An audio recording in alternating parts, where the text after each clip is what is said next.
Morning, everybody. Welcome back to my channel. First and foremost, today's content is brought to you by Michael Yale for suggesting this topic. Now, I've heard about the mud floods before. I've done a glance at it and just kind of walked away from it because I didn't realize how big of a deal it really was. I'm gonna try to sum things up the best I can, but this is one of those topics where all of the evidence for it happening is there. However, trying to come up with a logical explanation as to why is just almost impossible to do, just based on the nature of our entire history being bullshit.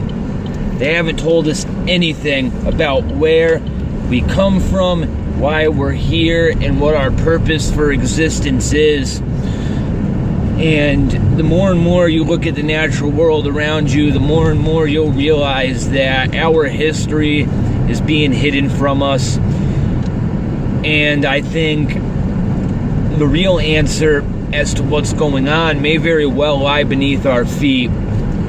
So to start, I went around and I wanted to look at as many pictures as I could get my hands on of supposed evidence for the mud flood. And let's just say there is a lot more of it out there than I thought there was. Whether it be New York City, Boston, Montana, Philadelphia, Europe, South America, Paris. There's a bunch of cities that show evidence of mud flood. I'm talking about 4-story buildings sitting right next to a pile, which looks like it's probably another building that's 4 stories encased in mud. A prime example of one of these buildings would be the old Boston State House, where you can clearly see from the front to the back of the building about a 20-degree incline on the street, and the windows from the front of the building to the back progressively get smaller and smaller until there's almost no visible window at all. And I'd like to know who designs a building like that in their right mind. Absolutely nobody. So all you have to do is go search old pictures from this time period to clearly see that there was mass floods of mud going around the entire world all at the same time. And not only that, but it seems as though there was a giant population die-off around that time too. And they'd like to pass that off as a tuberculosis outbreak and all of this stuff. They want to say that the Civil War is responsible for all of these buildings being destroyed all across the United States. And you know what? Some of the cities seem to match up with where a lot of these battles took place, but a lot of them don't. And I'm talking about out in Montana and California and stuff like this. Okay? Now, I just want to get to a simple fact that everybody needs to admit right off of the bat before we proceed. And that is, you don't know anything about your past at all, because everything they've ever told you is a lie. Let me begin with one of the biggest lies that has ever been told, that most people believe hook, line, and sinker, yet they've never been given any hard evidence about, and they don't even realize it. One of the biggest deceptions ever, other than the globe deception, is the fact that you think you know what lies underneath your feet. They want to tell you that you live on a spinning ball with the mantle, a core, magma underneath your feet, all of this other stuff, yada yada yada. But there is absolutely no physical evidence to back this up. They dug a hole in Russia that was 12 kilometers deep. Now, they already had what lied underneath our feet modeled out before they dug this hole. And invariably, that means they had predictions of what should be underneath our feet, layer by layer, based on seismology results. They told us that they could calculate the density of the material beneath our feet, and therefore, this is what must lie under your feet. And by this, I mean the model they present to you in a book. Now, the funny thing is, no observable reality matches up with that theory. Because when they dug this hole, They were finding water at depths where it should not exist based upon pressure and heat. Not to mention that they weren't falling in to line with anything they expected to find. In other words, they were finding mud and all kinds of crazy soft material at depths that it shouldn't have been at. Now, they only managed to make it 12 miles deep because no matter what tool they put down there, it couldn't penetrate the surface that it was reaching. So they invariably gave up and they capped the hole. Now, they did put recording devices down in this hole to get audio, and I suggest everybody go look up this audio online right now and listen to it, because it's going to give you goosebumps like you've never had before in your entire life. This sounds like the depths of hell and souls being tortured, and I'm not exaggerating by any means. It's a very interesting audio recording and absolutely unexplainable. That really doesn't tie in too much as to what I'm getting into here, but I feel like you should know that. Now, what does this tell you about what lies underneath your feet? Well, what this tells you is that with all our technology and all our intelligence and all of this and all of that, our best predictions, we have absolutely no idea what lies underneath our feet. And I'm going to venture to guess that we are walking over one ancient civilization buried on top of another, buried on top of another, buried on top of another. I don't know how deep it goes. Now, I want you to think about something. The United States government has national park land absolutely everywhere. In fact, the majority of the land in the United States is federally owned. It's not for sale. It's not for building. It's not for commercialization. It's not for logging. It's not for anything other than to be there and be preserved. Now, I'd love to believe that that's to preserve the natural beauty of the world. However, I know that's bullshit. It's because they don't want us there. They don't want us digging around. They don't want us discovering our history and our purpose for being here. For the very same reason, they're not letting us go to Antarctica and exploit the resources there. Even though there's enough coal to last the world the rest of eternity, there's more oil, there's uranium, there's probably stuff down there we've never fucking imagined.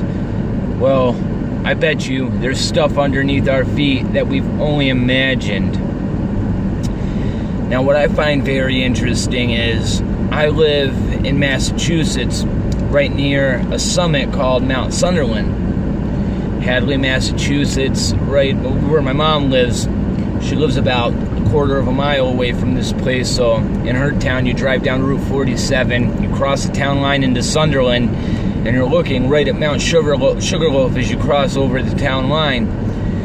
Now, at the base of that mountain, they discovered 13, 14, 15-foot skeletons that the Smithsonian came, took away for research, and then disappeared.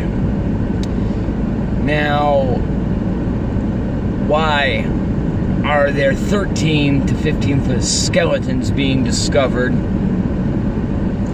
buried underneath the surface of the earth?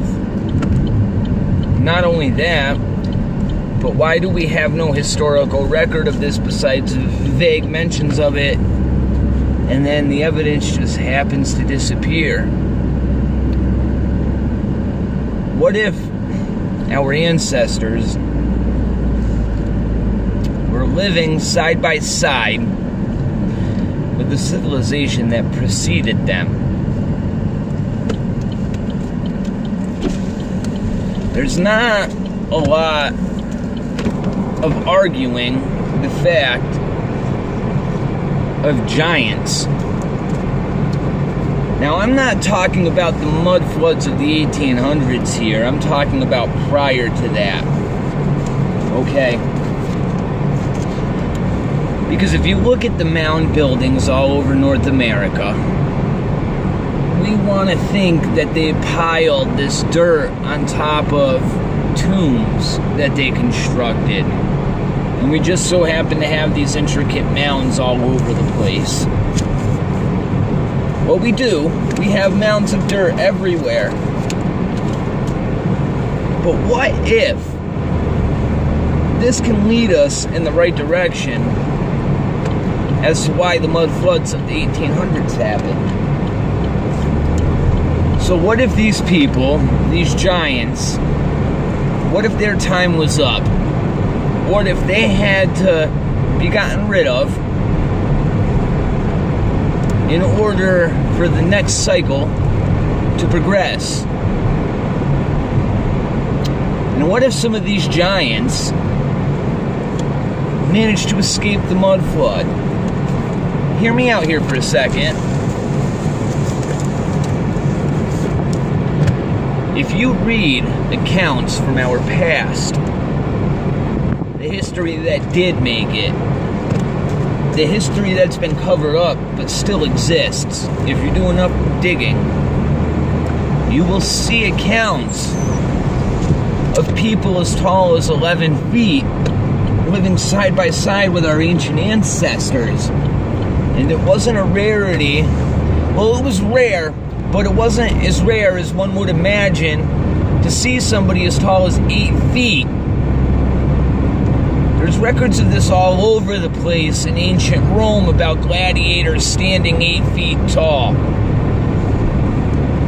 Now, a lot of people like to say that this is all exaggeration or myth or whatever, but it's not.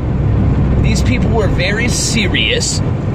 They took their writing very seriously, and they considered it truth. They considered it history.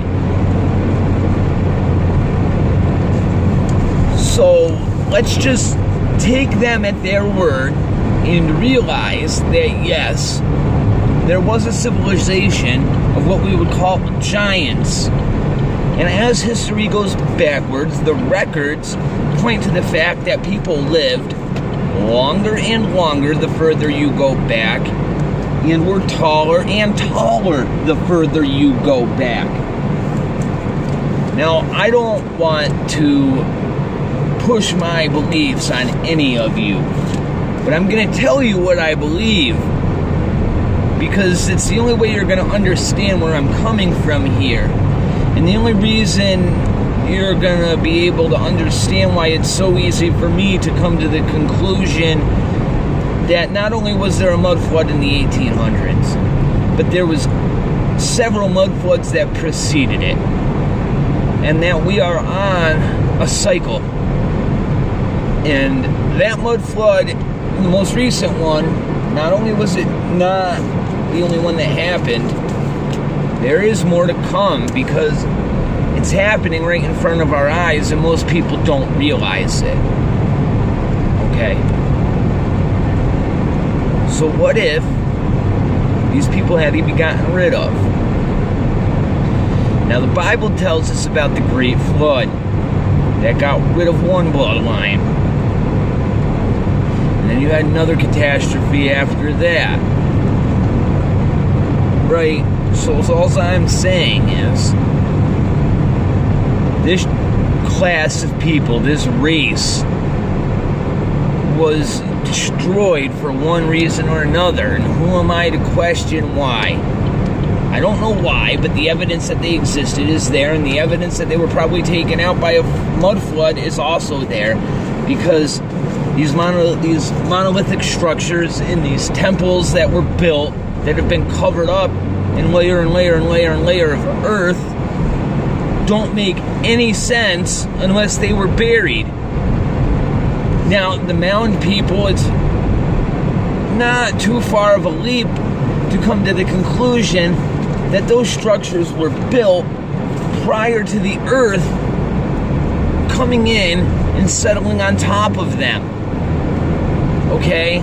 It just makes more sense to me, because if you look around the areas where these structures were built, the earth in which was used to cover these structures has no apparent source.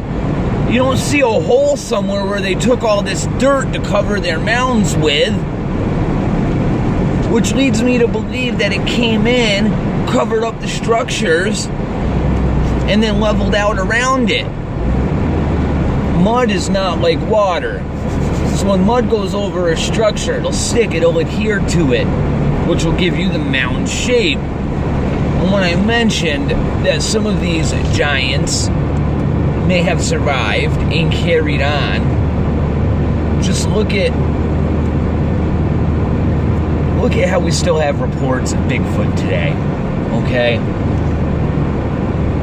What if, now this is going to sound nuts, but the reports are there. People see these things. I don't think it's a story that's being made up. They're seen all over the world. In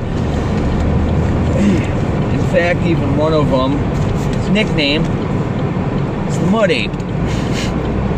But I just find it very odd that we have reports of 11-foot people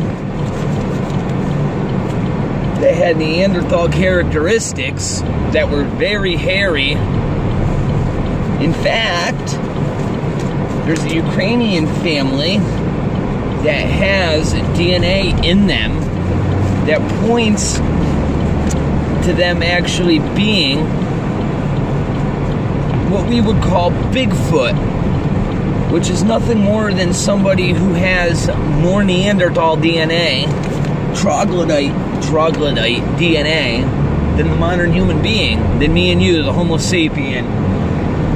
Troglodytes were destroyed for a reason. They were soulless. They were an artificial creation, so they need to be wiped out, okay? Needed to be wiped out. I'm not saying if they still exist that we need to go out and kill them. That's not what I'm getting at. I don't want anybody to imply that. But what I'm saying is, they were taken out. They were covered up by a mud flood. Now, in the 1800s, this happened again. And it happened worldwide. And I think it may very well have happened to stop us from exploiting a technology that we shouldn't have been using at the time. I think Tesla has something to do with this. Because if you look at a lot of these buildings that were covered up in the 1800s, they had antennas on them, but they had no wires running to them. And the technology to utilize these antennas were barely understood at the time. Barely understood. It just makes no sense to see this technology floating around on top of these buildings. It just doesn't make any sense. I can't explain to tell you, I can't begin to tell you why the mud floods happened. But the evidence is there. The evidence is 100% there. So, I brought up that we're seeing it happen right before our eyes today. There is video after video after video on the internet of mud covering cities in South America. It's the most terrifying thing I've ever seen in my life. Never seen anything like it. Mud flowing down the side of a hill so thick that it doesn't look like it's even mud. It looks like liquid rock flowing down the side of a hill. Now, when this does settle, it comes in and it covers everything flat. It'll cover all the buildings, everything. The buildings will still be intact. And what do in those cities? They either build on top of it, and that would explain why we have underground networks in cities like Paris, in cities like New York, in cities like London, in cities like Paris, Hong Kong, Hiroshima. The list goes on and on and on and on. I want you to think for a minute. Does it strike you as odd that there's 6 stories of underground buildings already in New York City? And I'm not talking that they built downward. I'm talking about buildings that were built previously and the earth came in around them.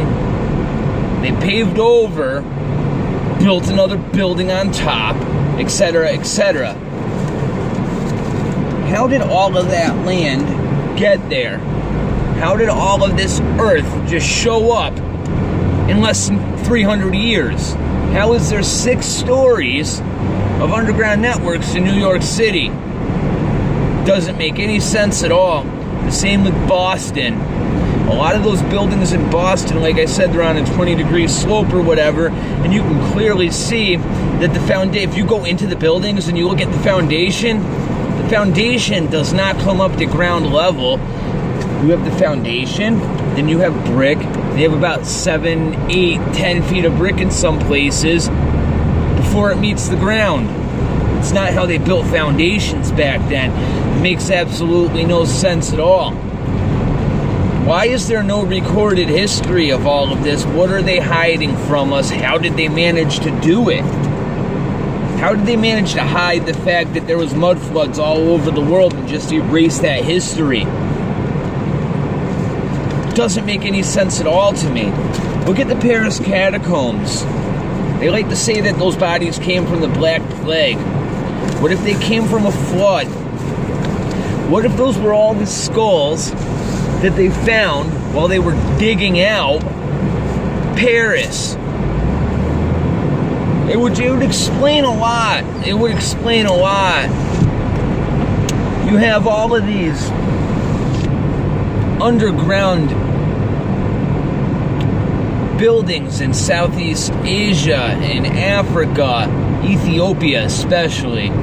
So in Ethiopia, there's this site where there's a bunch of famous churches that are dug directly into the ground. And the most beautiful churches I've ever seen in my entire life.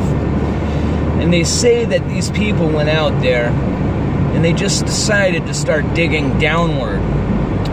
And they happened to build these perfectly geometrical buildings out of solid stone. And the intricacy is absolutely amazing.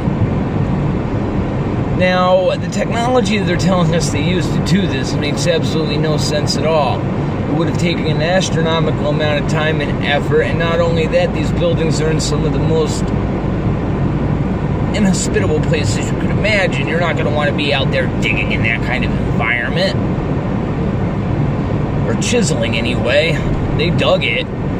They dug out a building that was already there so they could use it because they knew it was there because they built it priorly and it got covered up with mud. And the mud solidified after they dug out these buildings. And that's why you're left with the structures you see today. It's the only thing that makes sense. They didn't freaking dig into solid stone with brass tools and come out with these freaking buildings. They just didn't. They absolutely didn't. No way in hell. If you go inside of these buildings, it's very easy to see that it was an already built structure that was filled in with mud and dug out. If you look at Petra, the famous scene from the Raiders of the Lost Ark, that last scene at the end, it's another prime example of a building that was covered up and dug out. You have giant, vast underground cities. Why? Why did our ancestors build these cities underground? Now, they want to tell us it's because there was raiders that used to come and steal all their stuff, so they built these giant networks of cities with hundreds and hundreds of miles of tunnels that were self-sufficient and their entire population could live under them, etc., etc. Nobody goes through that kind of effort when they could build a wall. That's all I'm saying. There's 2 technologies that will never change. That is the wall and the wheel. You know why? Because they work. So why are you going to go through the trouble of building hundreds and hundreds of miles of underground tunnels, booby traps, etc., etc., unless you're absolutely terrified of something that you know is coming? And why are you going to make these underground cities so hospitable unless you know for a fact you're going to be there for a prolonged period of time, to the point where there was cisterns of water that could last years and years under there?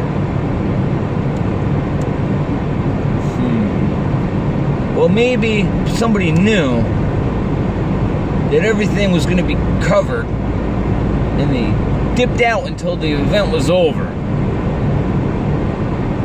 Think about that one for a minute.